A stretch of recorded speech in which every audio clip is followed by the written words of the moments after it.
estudando o Livro dos Médiuns, um estudo sequencial da obra O Livro dos Médiuns de Allan Kardec.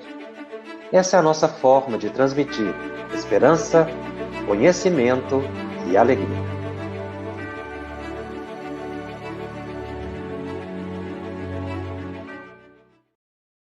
Olá, estamos iniciando mais um programa da série Estudando o Livro dos Médiuns, aqui pela FEB TV, no canal YouTube. Esse é o programa 23 da série do estudo sequencial de O Livro dos Médiuns. O tema de hoje é o capítulo 5 da segunda parte de O Livro dos Médiuns, intitulado Manifestações Físicas Espontâneas. Esse é o segundo programa relativo a este capítulo. E falando de manifestações físicas, das materializações, o Espírito Emmanuel, no livro Seara dos Médiuns, no capítulo 24, tem uma mensagem muito bonita em que ele intitula Alegas, falando para todos nós médiuns que muitas vezes aguardamos a mediunidade espetacular para servir e colaborar com os benfeitores espirituais.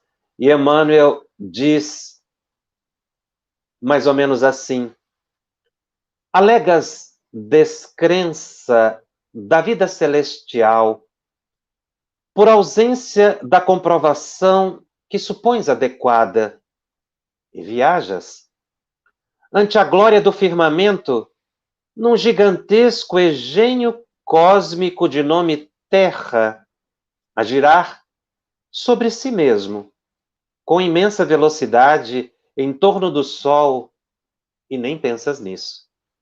Alegas que não compreendes como possam surgir irradiações dos espíritos e te equilibras a cada dia sob a luz solar, que se expande na imensidão do espaço a 300 mil quilômetros por segundo, sem que lhes abordes a estrutura mais íntima. Alegas que não ouves a voz das inteligências desencarnadas e moras num reino de ondas, de que as maiores estações emissoras dosam apenas ínfima porção, transformando em sons articulados o que te parece solidão e silêncio. Alegas que ninguém te explica por que processos se alimentam as almas com fluidos sutis, e vives no oceano aéreo, nutrindo-te em maior grau dos recursos imponderáveis da natureza. Alegas que a existência humana fora da vida física é inaceitável por tornar-se invisível. Entretanto, quanta coisa invisível consideras real? Alegas a impossibilidade da materialização transitória dos amigos que já transpuseram as fronteiras do túmulo. E apesar das notáveis observações da genética, desconheces como nasceste entre as formas carnais, tanto quanto ignoras os processos por que te desenvolves. Não te lamentes, porém, quanto à falta de elementos mediúnicos para o levantamento das boas obras.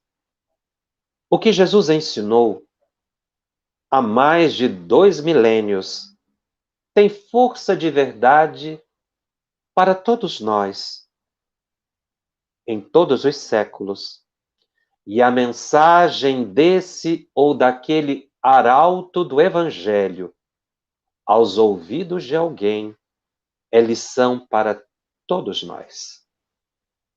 Esse é o grande intento de Allan Kardec quando nos revela a mediunidade que nos acompanha no cotidiano. E quando ele fala das manifestações físicas espontâneas, ele está exatamente abordando o universo de espíritos que nos envolve, e que podem provocar fenômenos ostensivos ou não, sem que deixem de nos influenciar continuamente. Porque a nossa mente é a antena poderosa que emite raios desconhecidos e que vão encontrar outros raios de igual dimensão, estabelecendo sintonia. Doamos fluidos ectoplasmáticos continuamente e ocorrem manifestações aqui e acolá, sem que possamos perceber, provocando fenômenos à distância, colaborando com as almas inteligentes nos fenômenos de cura, estabelecendo oportunidades de transformação de água em remédio. Silenciosamente, os espíritos podem nos utilizar, mas desde que lhes ofereçamos condição favorável. E hoje, quando nós estudamos no capítulo 5 de O Livro dos Médiuns, o tema das manifestações físicas, no item 96, Allan Kardec estuda um fenômeno muito interessante, extremamente raro, que é o chamado fenômeno de transporte. Quando ele define que o fenômeno de transporte se refere ao trazimento espontâneo de objetos inexistentes num lugar onde são observados. Geralmente são flores, frutos, doces, joias, que são capazes de penetrar um ambiente fechado, transportados de um lugar para outro. Por isso, fenômeno de transporte. Allan Kardec considera esse tipo de fenômeno gracioso, porque sempre denota uma delicadeza, uma suavidade em relação ao objeto que é trazido. Agora, ele faz uma ressalva no item 97, que esse tipo de fenômeno, em que se transporta um objeto de um lugar para o outro, sobretudo em um ambiente fechado, são daqueles fenômenos que mais se prestam à fraude e que podem ser facilmente imitados pelos ilusionistas. Então, nós espíritas temos que considerar a autenticidade do fenômeno de transporte uma exceção. Porque quando observamos que surgiu um objeto no lugar ou desapareceu, nós temos que cogitar inicialmente de causas humanas. Alguém fez isso. E não de imediato atribuir aos espíritos, para que nós não sejamos enganados. Como se vê nos shows, não é? De prestidigitadores, de ilusionistas, nos palcos, pela TV, em que os objetos, as pessoas desaparecem. Então, são fenômenos perfeitamente imitáveis e fraudáveis. Mas isso não impede que eles realmente aconteçam. Kardec aconselha para se observar, nesse caso, primeiramente, obviamente, que excluir a possibilidade de alguém ter feito algo como brincadeira, mas considerar, sobretudo, a honestidade notória do médium, daqueles que presenciaram o fenômeno, o caráter, o desinteresse. Se não é uma pessoa muito mística que narra o fato, uma pessoa muito crédula. Então, a gente não deve olhar o fenômeno descrito para nós com prevenção. Porque às vezes a gente faz isso. Uma pessoa começa a narrar uma vidência, uma pessoa começa a narrar uma percepção mediúnica, uma percepção muito subjetiva, e a gente, de imediato, começa a colocar aquilo em dúvida e parte do pressuposto que a pessoa está exagerando. Então, nós não podemos ter nenhum dos dois extremos. principalmente aqueles que são dirigentes de grupos mediúnicos, devem ouvir passivamente, tranquilamente, o relato do médium, não é? Analisando o seu estado emocional, o seu estado mental, as suas condições, em que circunstância aquilo ocorreu, a honestidade, se é uma pessoa que não tem pretensão de exibicionismo. Então, a gente vai filtrando a partir do caráter da pessoa e verifica que são pessoas sérias. O fenômeno é possível de acontecer, então aquilo é plausível. Às vezes a gente não pode afirmar que foi assim que aconteceu, dada a subjetividade da descrição. Mas existem percepções mediúnicas que são muito subjetivas mesmo. Às vezes o médium tem dificuldade de descrever. E é muito curioso, se não é uma pessoa que ouve essa descrição, não é acostumada com o médium, pode achar aquilo espetaculoso, não é? Ou exagerado. Ou então, acreditar piamente. Como dissemos, os dois extremos são negativos. Para se fazer uma avaliação adequada de qualquer fenômeno, a pessoa precisa conhecer a doutrina espírita, a possibilidade do fenômeno, em que circunstâncias aquilo acontece, e considerar que cada médium é um intérprete particular das percepções que tem. Então, nós vamos ter, diante de um fenômeno, médiuns variados descrevendo de formas variadas e todas válidas. No item 98, Allan Kardec coloca que a teoria do fenômeno dos transportes e das manifestações físicas em geral foi resumida. E aí Kardec vai colocar um ditado do espírito Erasto. O espírito Erasto se apresenta como discípulo de Paulo, apóstolo. Ele se refere a ele como São Paulo. E também como espírito protetor do médium. No livro dos médiuns, nós temos algumas mensagens do espírito Erasto. É das mensagens mais sublimes e técnicas relacionadas ao mecanismo da mediunidade. Esse espírito demonstrou uma elevada sabedoria, daí porque Kardec ter escolhido as mensagens dele, e toda vez que nós estudamos uma mensagem de Erasto, temos que ter muita atenção, porque ele tem uma habilidade tão grande de ligar aspectos evangélicos da moralidade e da técnica mediúnica como únicas. Então, é das mensagens mais originais, e ele vai explicar como acontece o fenômeno de transporte e de efeitos físicos em geral. Então, o espírito Erasto começa dizendo assim: quem deseja obter fenômenos dessa ordem, fenômenos de efeito físico, precisa ter consigo médiuns a que chamarei sensitivos. Não é uma categoria diferente de médium, não. A palavra sensitiva aqui é utilizada por Erasto para se referir à sensibilidade dilatada ou destacada de certos médiuns. Tem médiuns que são extremamente sensíveis. Sensíveis a quê? A assuntos, a ambientes, a pessoas.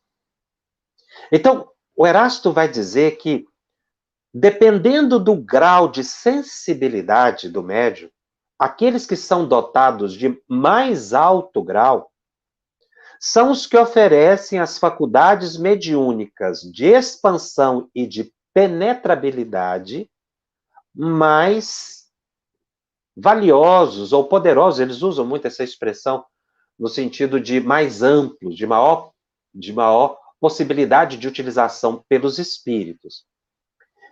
E Erasto vai dizendo, porque o sistema nervoso facilmente excitável de tais médiuns lhes permite, por meio de certas vibrações, projetar abundantemente em torno de si o fluido animalizado, ou, como foi chamado mais tarde, de ectoplasma. Então, Erasto diz que quanto maior é a sensibilidade do médium, mais ele libera fluido ectoplasmático. E são, por assim dizer, médios que se prestam melhor a esse tipo de fenômeno, porque isso varia de pessoa para pessoa. Nós já verificamos e já comentamos que o médium é preparado no mundo espiritual para reencarnar com essa tarefa. Isso é colocado por André Luiz no livro Os Mensageiros, no capítulo 10. Então ele descreve que os médiuns recebem um tratamento. Na verdade, ele faz referência à fala de um médium desencarnado, ali na colônia espiritual Nosso Lar, que disse assim: a minha tarefa mediúnica exigia sensibilidade mais apurada. Isso é André Luiz. E quando me comprometi ao serviço, fui ao Ministério do Esclarecimento, onde me aplicaram tratamento especial que me aguçou as percepções. Necessitava de condições sutis para o desempenho de futuros deveres. Então, esse espírito, essa pessoa, ela teve a sensibilidade dilatada, ampliada, que é o que o Erasto já falava a Allan Kardec. Essa mensagem é de 1860. E nesse estudo comparado que nós estamos fazendo, o texto de André Luiz é da década de 40. André Luiz confirmando, então, ou reestudando, né, analisando, ampliando o pensamento de Erasto. E Erasto continua dizendo, aí agora retomando a linha de pensamento dele em O Livro dos Médiuns. As naturezas impressionáveis dos médiuns mais sensíveis, as pessoas cujos nervos vibram à menor impressão, à mais insignificante sensação, as que a influência moral ou física, interna ou externa, os sensibiliza, são muito mais aptas a se tornarem excelentes médiuns para efeitos físicos de tangibilidade e de transporte. Então, nós vimos que André Luiz explica por que Erasto disse isso. Não é por acaso que a pessoa reencarna com extrema sensibilidade. E aí surge um paradoxo muito interessante. O médium é dotado de excessiva sensibilidade, precisa ser. Teve as percepções psíquicas ampliadas. Naturalmente que essa ampliação da percepção ocorreu ao nível do perispírito. Então, a sensibilidade dele ampliada, naturalmente, com tratamentos que ocorreram no cérebro perispiritual, na epífise, a glândula pineal, que fez esses tratamentos no mundo espiritual que ampliasse a percepção mediúnica do indivíduo e elevou a sensibilidade para que ele possa ser um médium útil, tem grandes consequências na vida cotidiana do médium. Por que eu disse que tem um paradoxo? Porque o médium é hipersensível a tudo, como Erasto disse, a questões morais, físicas, internas, externas. Mas o médium reencarna como médium, o indivíduo reencarna como médium. A maioria de nós não é por missão, mas como resgate de dívidas passadas, como provação para evolução.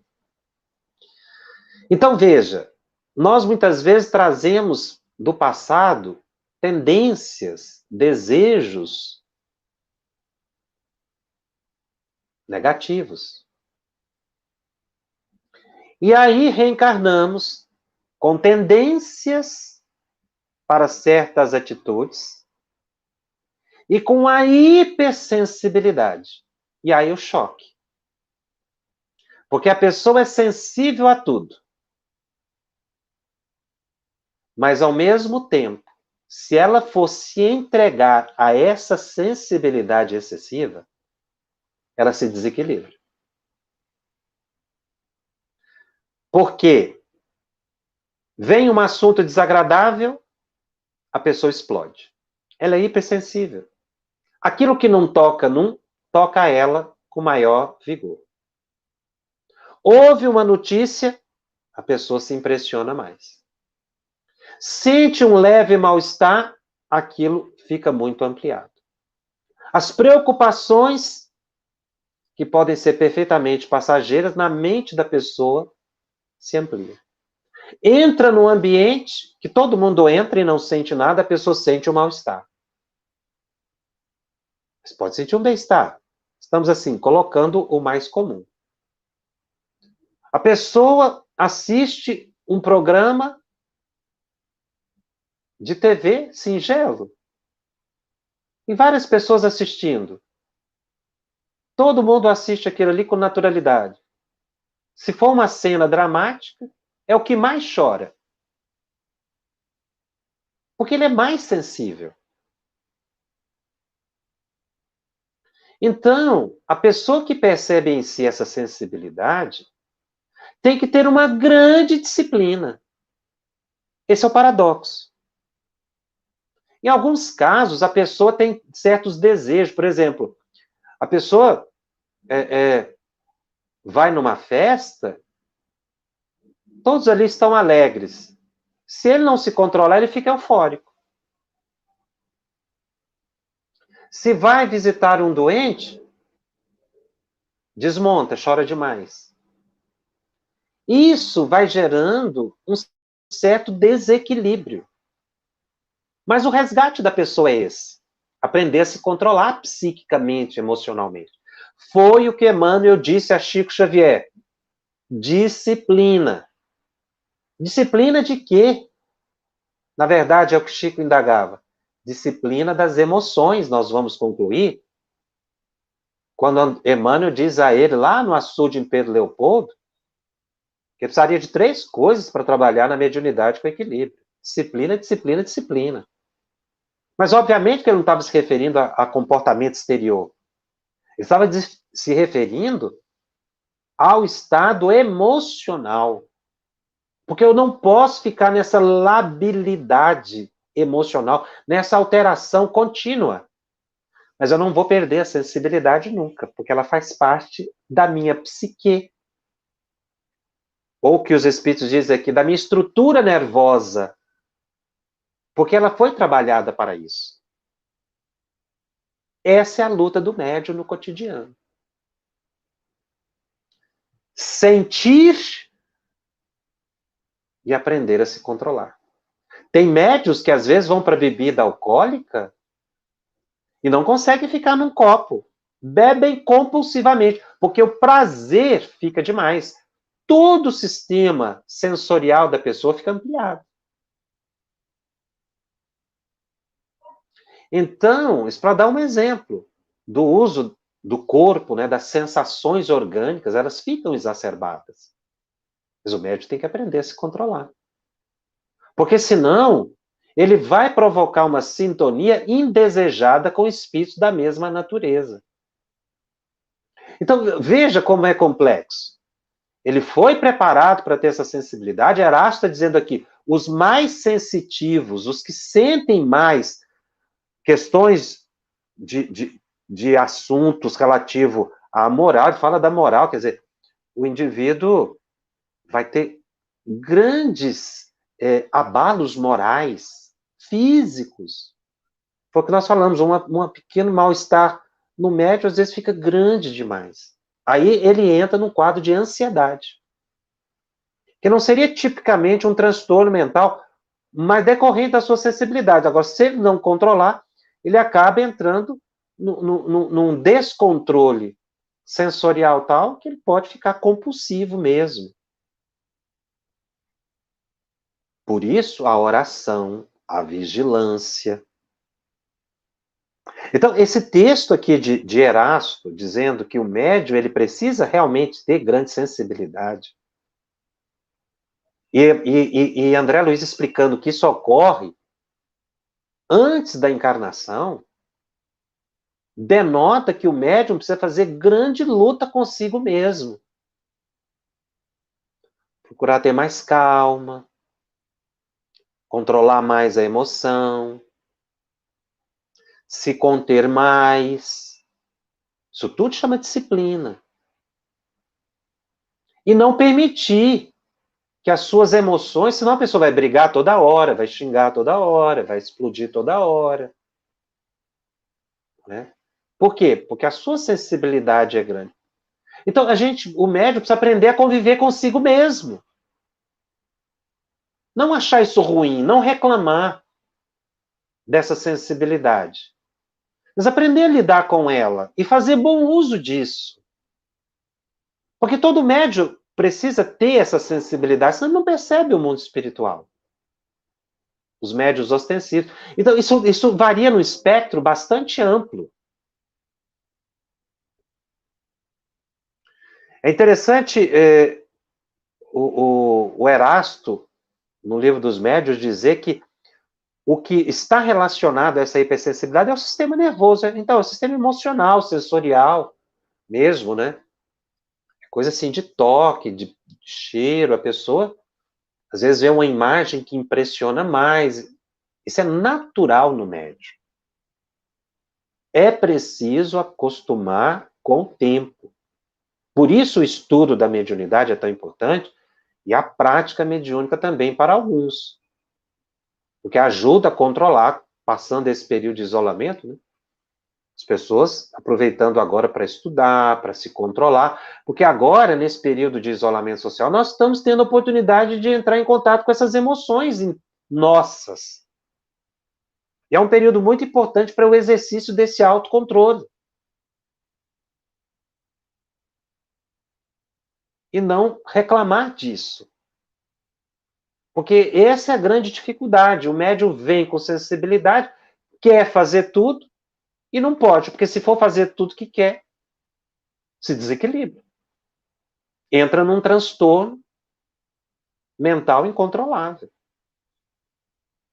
Daí Emmanuel dizer, o médium deve tomar muito cuidado para evitar o tudo querer e o tudo fazer.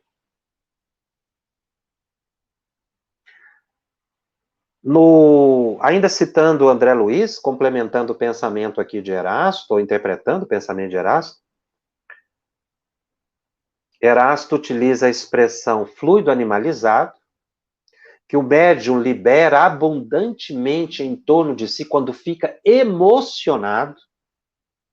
Muito interessante isso. Eu já vi casos de médium que ficam muito emocionados em determinado momento e cai um livro da prateleira. Por quê? Porque naquele momento de emoção, ele espontaneamente libera o fluido ectoplasmático. Daí a pessoa aprender a ser mais comedida, controlada. Principalmente evitar as explosões emocionais, né? Então, o Erasto utiliza a palavra fluido animalizado, mais tarde nós vamos ver a introdução da palavra ectoplasma, e André Luiz, retomando o pensamento de Allan Kardec, denomina o ectoplasma de força nervosa. É muito interessante ele usar essa locução força nervosa, porque mostra que está ligado à emoção, ao sistema nervoso do médium. E aí, Erasto, analisando o fenômeno de transporte e dos fenômenos em geral de efeito físico, ele diz que o espírito, para produzir o fenômeno, ele depende de ambiente, de pessoas que são simpáticas. Porque as pessoas antipáticas obstam a produção do fenômeno. Ele diz isso textualmente. A presença de algumas pessoas antipáticas ao espírito que produz o fenômeno, atrapalha radicalmente a operação, a realização. Aí a gente precisa parar e analisar algo muito importante. A palavra antipático está aqui se contrapondo a simpático. Então, o espírito que encontra pessoas simpáticas produz menor o fenômeno. O Allan Kardec utiliza a palavra simpático não no sentido coloquial, de pessoa que é agradável. Nesse sentido, fulano é uma pessoa tão simpática. Não, não é nesse sentido, é uma forma mais técnica. Ele está se referindo à afinidade, à sintonia. Então, o espírito tem que encontrar afinidade no médium para produzir o fenômeno.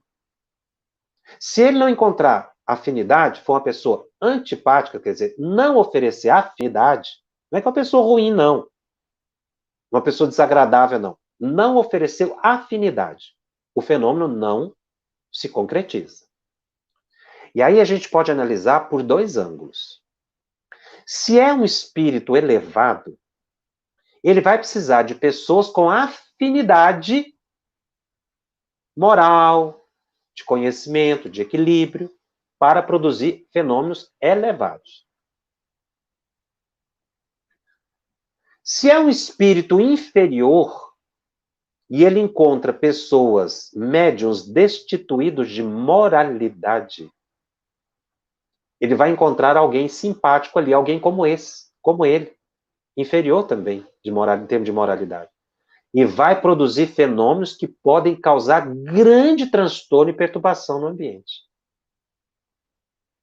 Então, tanto para o elevado quanto para o inferior. Agora vamos fazer uma inversão na análise. Vamos supor que um espírito inferior,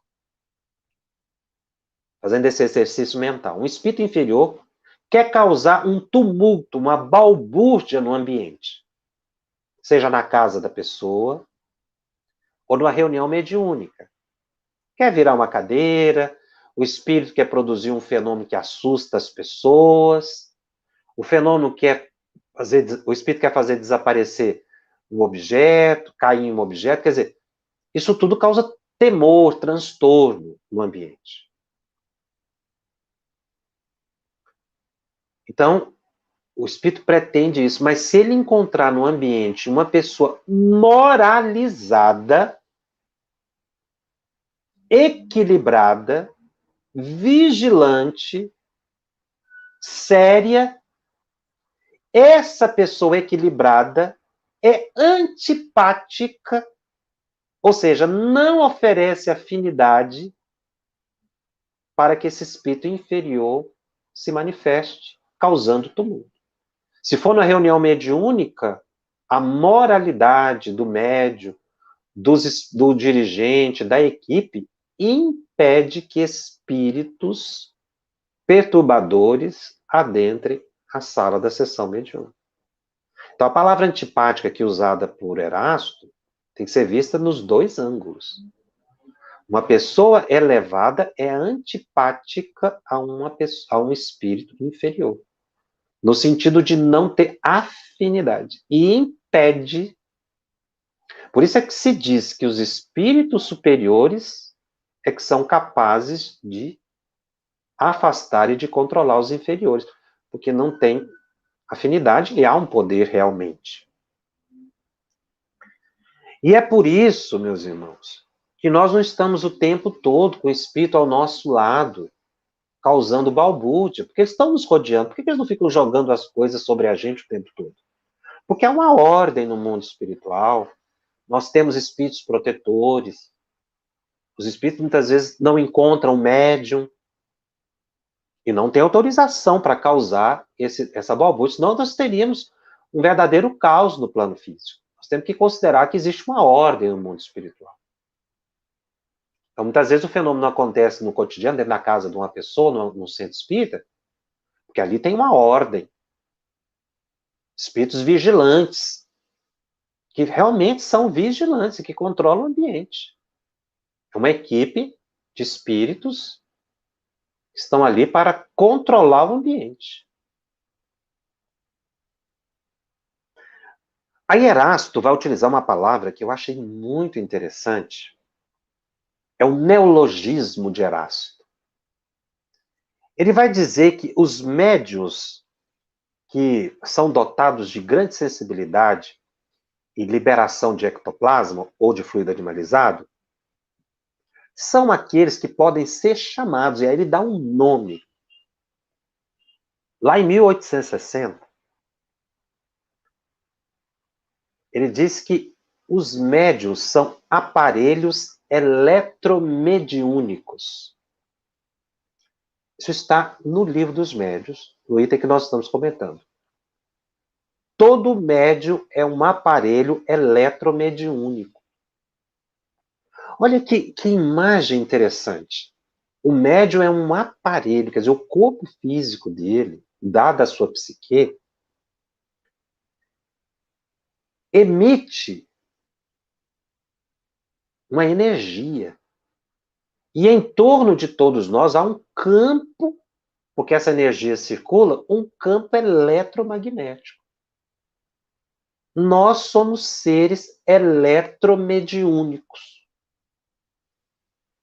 Porque circula energia. E olha que ele fala isso numa época em que, em que não se conhecia muito bem o mecanismo de funcionamento da energia elétrica. E aí ele utiliza essa palavra, eletromediúnico, é um aparelho eletromediúnico. Essa mensagem é de 1860, porque o Livro dos Médiuns é de 1861. Na década de 40, o espírito André Luiz, no livro Mecanismos da Mediunidade, que é um livro que interpreta o Livro dos Médiuns, no capítulo 5, quando ele estuda as correntes mentais, ele vai dizer que todo espírito, encarnado ou desencarnado, é um dínamo. O que é um dínamo? Dínamo é um aparelho que, por exemplo, você coloca ele na água, se simplificando a explicação, porque é bastante técnico da área da engenharia elétrica, então é um aparelho que a água circula e ele se movimenta e produz energia elétrica. Esses aparelhos, eles existem nas usinas elétricas, nas usinas geradoras de energia. Ali, um dos componentes da usina, né, é o dínamo, que vai rodando com a água que vai passando e ele vai produzindo essa energia elétrica que todos nós utilizamos. Existem aparelhos que pelo vento, né, o vento vai rodando ali as lâminas e vai gerando energia elétrica. Então, é um aparelho que pega a energia mecânica, né, ali, e transforma em energia elétrica. André Luiz diz que nós somos assim, só que muito mais complexos do que dínamos. Porque nós podemos emitir uma energia que André Luiz chama de força mento-eletromagnética. Nós emitimos raios mentais, chamados de força mento-eletromagnética. Olha o Erasto, lá em 1860, falando que o médium é um aparelho eletromediúnico. O dínamo, os primeiros dínamos foram inventados em 1832. Então, naquela época, estava ainda desenvolvendo, o dínamo foi evoluindo, né? Esse aparelho para produção de energia elétrica não era muito comum à época que o Erasto utiliza essa palavra, uma palavra avançadíssima para a época, e que hoje André Luiz transforma em dínamo, porque nós somos geradores de energia e emitimos essa energia a mento eletromagnético, e também captamos essa energia mento eletromagnética, por isso que dá a sintonia e nós captamos pensamentos, é porque nós irradiamos uma força mento eletromagnética e assimilamos. Por isso que nós somos dínamos mais complexos do que esses aparelhos humanos, né? Porque nós podemos assimilar e armazenar essas energias. E isso a gente faz continuamente, por isso que ele compara com o dínamo. A gente está emitindo pensamentos ou forças mento-eletromagnéticas o tempo todo. Nós somos dínamos que estamos trabalhando, ou aparelhos eletromediúnicos.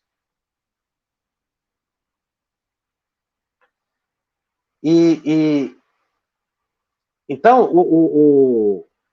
para que o fenômeno de transporte ocorra, aí Erasto vai usar outra palavra também, um neologismo dele. Ele vai dizer que é preciso que o fluido perispirítico, ectoplasma, ele se expanda, se exteriorize. E o espírito misture esse ectoplasma do médium com os fluidos dele, espírito, da natureza. Erasto não fala da natureza. Quem fala da natureza é André Luiz, que acrescenta esse terceiro fator, existente nas plantas e nas águas. É dessa mistura, diz Erasto, que o espírito envolve o aparelho, o objeto, e o transporta de um lugar para o outro. Mas Kardec queria saber como é que essa coisa acontece. Erasto, então, vai dizendo que é o fluido vital do médium, que é liberado, que é, né, ali. Quando se libera o ectoplasma, na verdade, ali você está liberando fluido vital. Porque esse ectoplasma, ele presente nas células, ele dá vitalidade para as células do corpo físico. Mas ele precisa se expandir. Inicialmente em torno do médium, o espírito vai pegar esse ectoplasma para produzir o fenômeno. Mas Kardec insiste, quer saber como é que é o processo. Aí Erasto diz o seguinte. Na verdade, para ele explicar, naquela época, 1860, como é que o fenômeno de transporte acontece, ou seja, um espírito pega lá uma flor num jardim, impregna de fluido ectoplasmático, o fluido dele, e transporta para o ambiente. Mas como o ambiente está fechado, como é que realmente ele transporta? Ele torna o objeto invisível e passa para o ambiente? Aí Erasto dá uma resposta muito interessante. Ele diz assim, é complexa essa questão. E dá uma explicação que foi possível à época. Ele diz que o espírito pode tornar invisível o objeto, mas não impenetrável os objetos que ele transporta. Porque o espírito não pode quebrar a agregação da matéria, porque seria uma destruição do objeto. Diferente, diz Erasto, quando a gente produz um objeto, e aí ele pode ser desmaterializado e materializado. Já, por exemplo, uma flor, se você desagregar ali a matéria, você destruiria o objeto.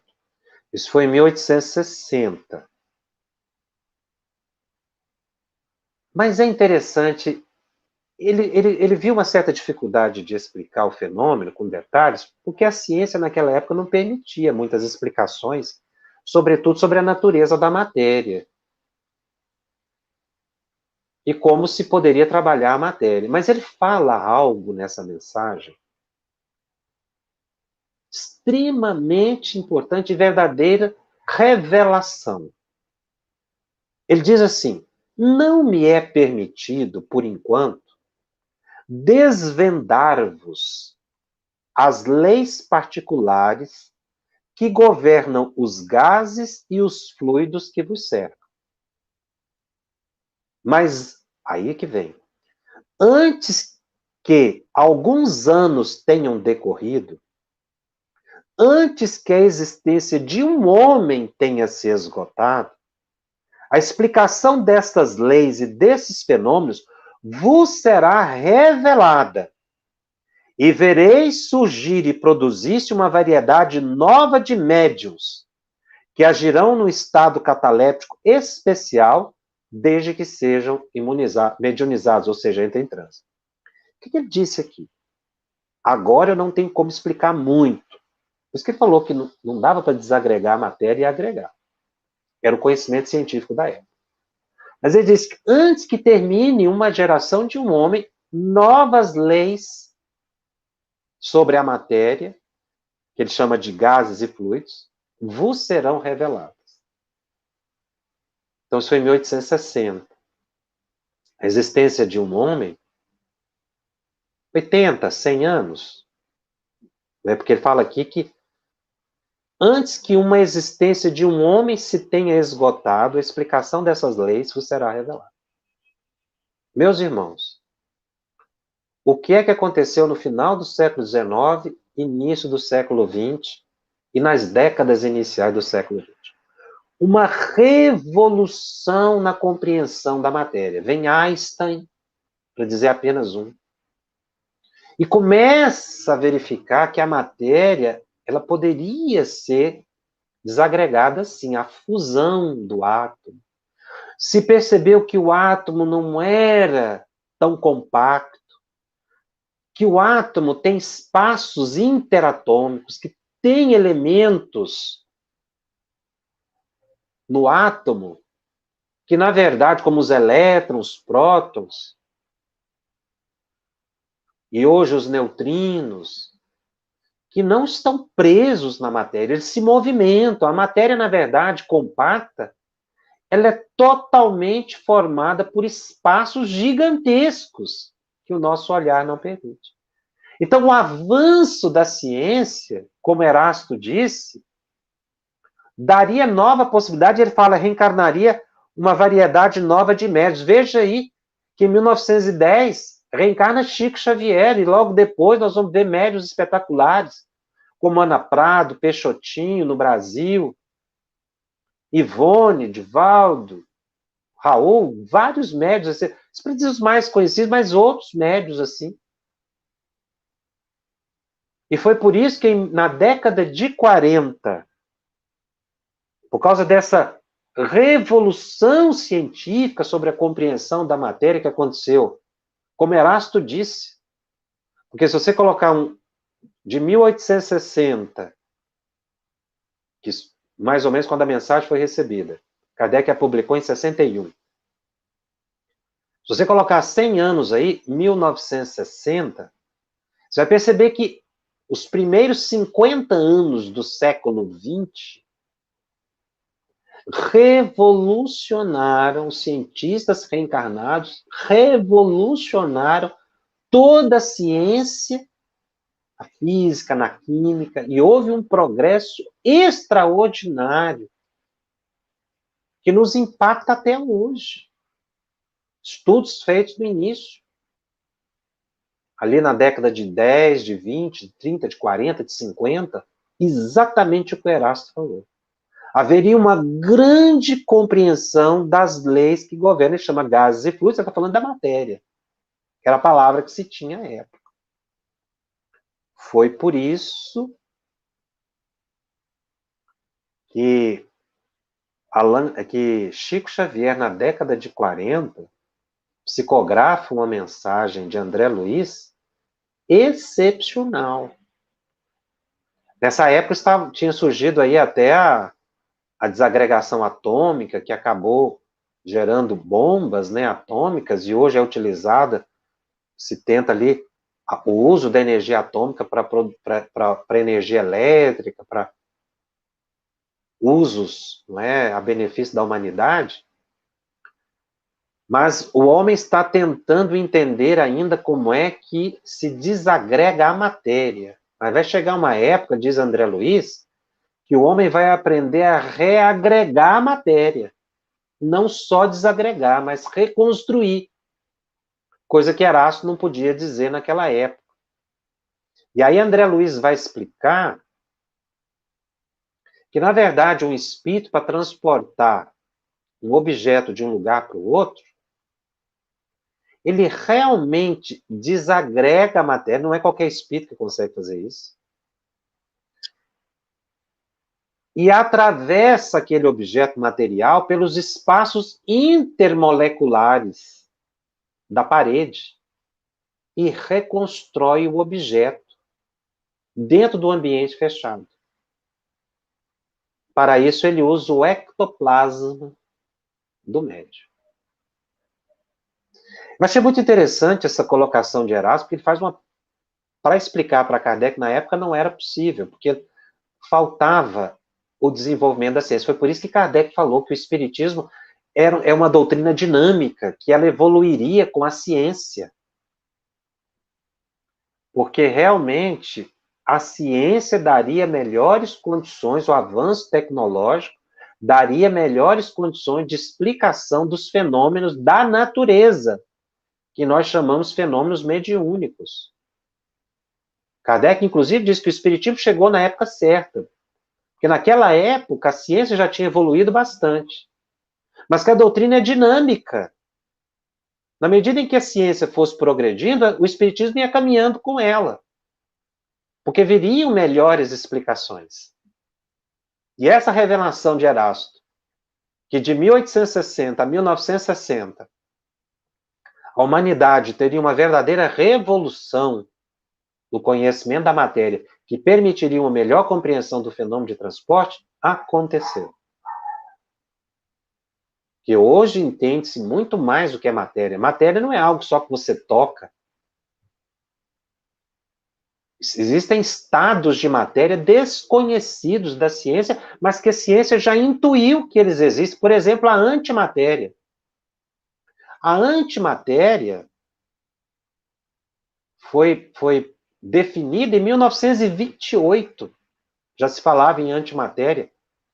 E aí surgiu uma teoria de que não existe só um universo, mas existem vários universos, que gerou uma palavra multiverso, que se interconectam. Então, nós, na verdade, não vivemos no universo, nós vivemos no multiverso.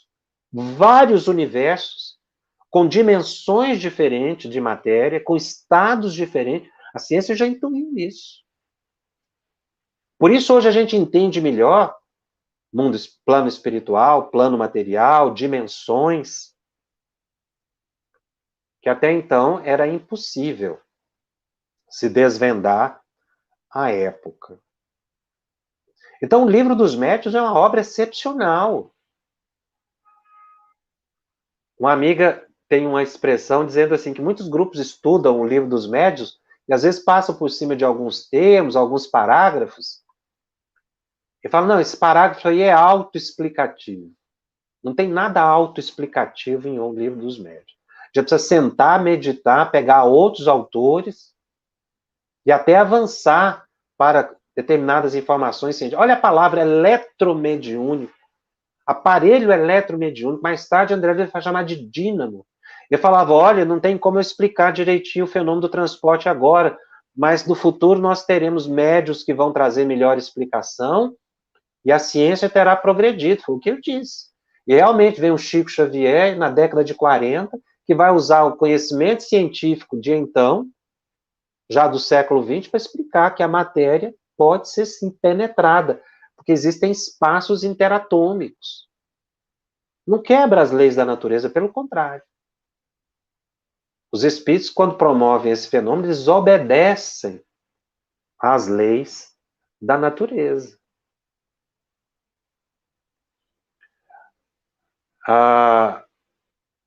Allan Kardec chega a perguntar ao espírito Erasto se quando ele transporta, por exemplo, uma joia de um lugar para o outro, ele não estaria causando um prejuízo à pessoa que perdeu a joia. O espírito fala que não. O Erasto vem e comenta a resposta, que Kardec apresenta as perguntas para Erasto. Erasto falou, não é bem assim não. Causa um prejuízo sim. Porque o espírito fala que ele pode substituir o objeto que ele tirou daquele lugar, mas se ele pudesse substituir, ele não precisava tirar o objeto de um lugar para o outro, ele criaria uma réplica. Então o espírito não cria uma réplica de uma flor, ele realmente transporta de um lugar para o outro. Que a Kardec faz todo um questionamento sobre esse tema. Então, esse capítulo é muito interessante. Fala muito sobre essa sensibilidade do médium Essa questão que André Luiz traz do dínamo, que nós somos eletromediúnicos, nós somos eletromédiums, né? Eletromédiums. Ou seja, nós temos uma energia que circula e que emitimos aí as nossas irradiações mentais, são mentoeletromagnéticas, são correntes mentais. Está lá no mecanismo da mediunidade. Erasto, como eu disse, ele tem sempre aspectos evangélicos assim preciosíssimos. Ele diz, olha, você está estudando esse fenômeno aí, mas não tente convencer as pessoas pelo fenômeno. E aí tem uma frase de Erasto, falai ao coração, porque é aí que fareis maior número de conversões sérias. Nós vamos continuar nesse assunto a semana que vem, nós vamos para outro capítulo, mas a gente acaba, é uma evolução, né, do assunto, uma vez que nós estamos agregando informações aí, hoje um pouco mais técnicas. Na semana que vem nós vamos falar um pouco mais desses fenômenos, trazendo mais detalhes, porque o Kardec ele vai colocando os assuntos gradativamente. A técnica de Kardec, do simples para o complexo. Então veja que nós estamos avançando aqui estamos no 23º estudo, quanto já estudamos de forma mais simples, singela, e agora estamos entrando num ambiente mais técnico. Temos alguns minutos aqui. O Tiago pergunta se o médium ostensivo pode receber essas forças mentoeletromagnéticas, ele coloca eletromagnéticas, de tal maneira que seu corpo físico pode apresentar algumas reações, como, por exemplo, tremores, persistente, calafrios, sim, arrepios, tremores, depende da sensibilidade do médium. Agora, o médium também, ele não é vulnerável a isso. Lembra que eu falei da questão do antipático? Ou seja, daquele que não tem afinidade? Eu tenho que estar no estado tal que eu não ofereça sintonia que me perturbe. Eu não sou assim tão vulnerável. Eu tenho que ter autocontrole mental, porque eu controlo essas emissões mentoeletromagnéticas e é aquilo que me chega. Por isso eu falei da disciplina. Então o médico fala assim, eu não consigo controlar. Consegue. Todo médico consegue controlar, basta ter esforço. Mas tem médico que se entrega passivamente, eu não controlo. Controla. O corpo é seu, a mente é sua.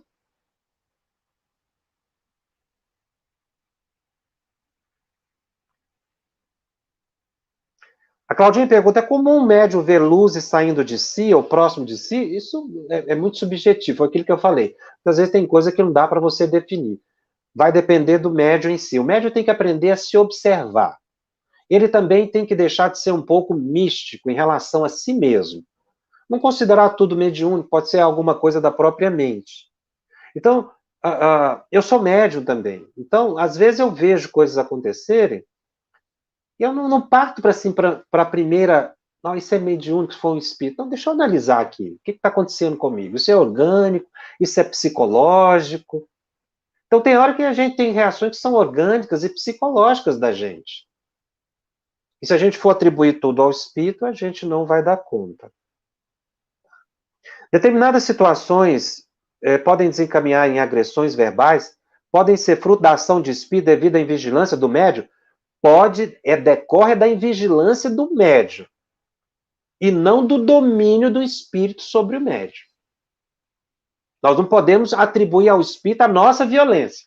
Se o espírito encontrou em mim condições de me insuflar uma ideia e eu soltar algo agressivo, foi porque eu não me controlei. A responsabilidade é minha, não é do espírito. O espírito, ele me induziu, eu aceitei a indução porque eu tinha afinidade. Porque se é uma pessoa calma, o espírito pode tentar tudo, mas ela se controla. Então, é algo que o médium tem que aprender também a não atribuir aos espíritos todas as suas reações, porque senão o culpado é o espírito, né? Eu já tive a oportunidade de dizer aqui, tudo que os espíritos nos oferecem é em forma de sugestão e conselho. Eu aceito se eu quiser. Eu posso ter um impulso para soltar uma palavra agressiva, mas entre o pensamento e a boca há uma grande distância. E entre o pensamento do espírito e a boca do médium, a distância é maior ainda. Então, vem o pensamento, para, reflete e não fala, para não ofender. Fale só para construir e elevar. Eu vou ficando por aqui. Na semana que vem tem mais. Esse assunto é bastante instigante. Nós vamos continuar falando de fenômenos que nos rodeiam aí o dia todo. Assista o nosso programa, divulgue. Os programas ficam aí disponíveis também no podcast, no canal da FEB TV, no Spotify. Você pode ouvir o programa e nas demais plataformas de áudio streaming. Os nossos encontros semanais ficam gravados e disponíveis aí gratuitamente. Divulgue e compartilhe. Agora nós temos um hot site, um site. Anote aí o site em que você vai encontrar todos os programas e as respostas que foram dadas no Telegram, que é o www.febtv.com/médiuns. Acesse o site, assista aos programas e ajude a levar o Evangelho de Jesus, porque aqui não tem opinião de ninguém. A opinião aqui é de Kardec e dos espíritos elevados. Eu aguardo você também no Telegram, @FebTV_Médiuns. Na próxima semana, nós continuamos o nosso estudo. Até lá. Estudando o Livro dos Médiuns. Um estudo sequencial da obra O Livro dos Médiuns de Allan Kardec. Essa é a nossa forma de transmitir esperança, conhecimento e alegria.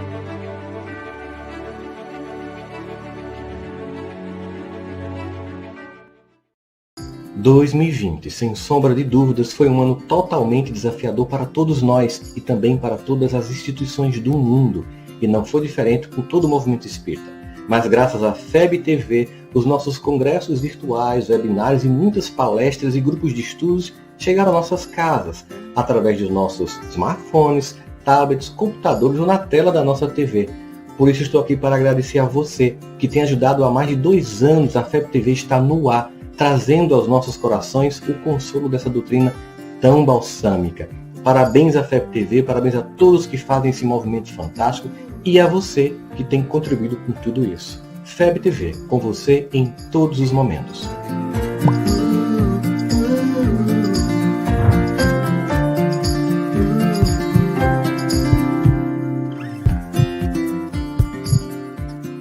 Conheça a Federação Espírita Brasileira, que busca mostrar quem ela é. O trabalho realizado por meio desta instituição centenária, trazendo você para dentro da nossa casa. Como surgiu a Federação Espírita Brasileira? De Augusto Elias, o seu fundador, aos dias de hoje, o que ocorreu? Quem foram e quem são os vultos que fizeram e fazem parte desta história? Qual a relação de nomes como Chico Xavier, Bezerra de Menezes, Simone Pereira com esta instituição? Qual a sua missão? Como ela atua na formação do homem de bem? Apresentaremos a Federação Espírita Brasileira em formato dinâmico com vídeos, depoimentos, postagens históricas, áudios. Conheça e faça parte desta família.